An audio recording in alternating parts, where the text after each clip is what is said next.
Bonjour ou bonsoir, selon l'heure à laquelle vous nous regardez. Je suis votre chroniqueur audio et animateur de podcast à l'ODJ Média et j'ai le plaisir aujourd'hui de vous lire fidèlement une chronique rédigée par la rédaction intitulée Influenceuse millionnaire au Maroc, entre argent, mirage numérique et scandale, qu'on écoutera ensemble dans ce podcast.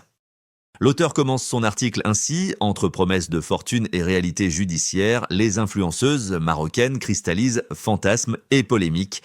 Derrière les villas et voitures exhibées sur Instagram, un secteur inégalitaire, désormais dans le viseur du fisc et ébranlé par des scandales à répétition, révèle ses failles et ses dérives. Sur Instagram, TikTok ou YouTube, certaines influenceuses marocaines affichent villas, voitures de luxe et voyages à répétition. Mais derrière ces images scintillantes, quelle est la réalité économique ? Une enquête de Finance News Hebdo, août 2025, révèle un écosystème profondément inégalitaire.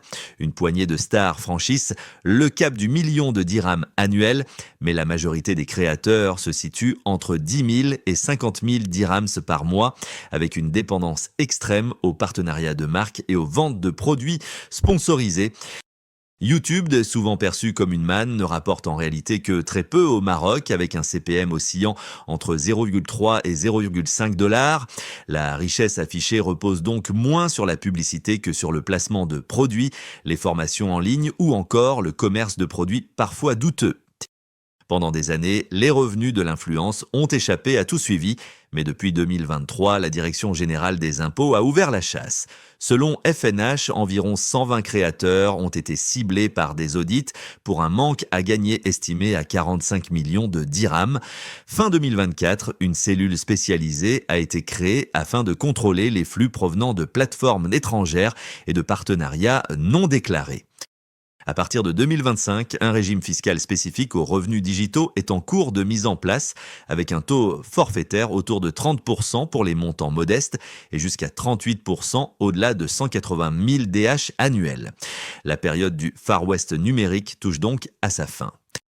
Si certaines influenceuses vivent honnêtement de leur image, d'autres multiplient les pratiques douteuses. Produit dangereux, en mai 2025, une influenceuse a été poursuivie à Inesgan pour vente de produits de engraissement sans autorisation sanitaire. Exploitation de la misère.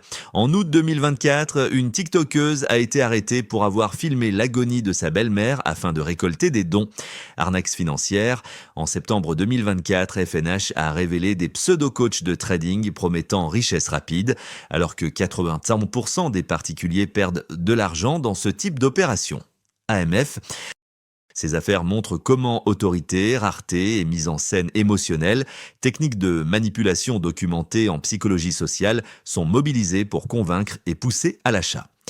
Les excès ne restent que plus impunis. Au Maroc, plusieurs influenceurs ont déjà écopé de peines de prison pour diffamation, atteinte à la pudeur ou arnaque. À l'étranger, la justice française a condamné en février 2025 l'influenceuse marocaine Rim Renon à 1 an de prison et 25 000 € d'amende, avec saisie de 40 000 € pour pratiques commerciales trompeuses. Ces décisions marquent une tendance lourde, la professionnalisation forcée d'un secteur où l'opacité régnait. Les dangers sont multiples pour les consommateurs: exposition à des produits nocifs, pertes financières liées au trading d'influence et désillusion face à des dons détournés. Pour les créateurs, risque fiscal, risque pénal et surtout risque réputationnel.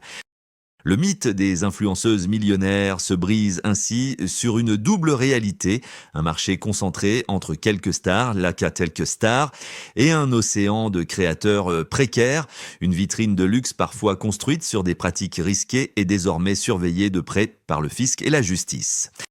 Derrière les images de paillettes, l'influence marocaine vit un tournant. La fin de l'impunité fiscale et judiciaire oblige les créateurs à se professionnaliser. Mais tant que les logiques de manipulation et la recherche du buzz subsisteront, le public restera exposé à des dérives dangereuses. Merci d'avoir suivi cette chronique, lue fidèlement pour vous, mot pour mot. Je vous donne rendez-vous très bientôt pour une nouvelle chronique à l'ODJ Média. Restez connectés et à très vite.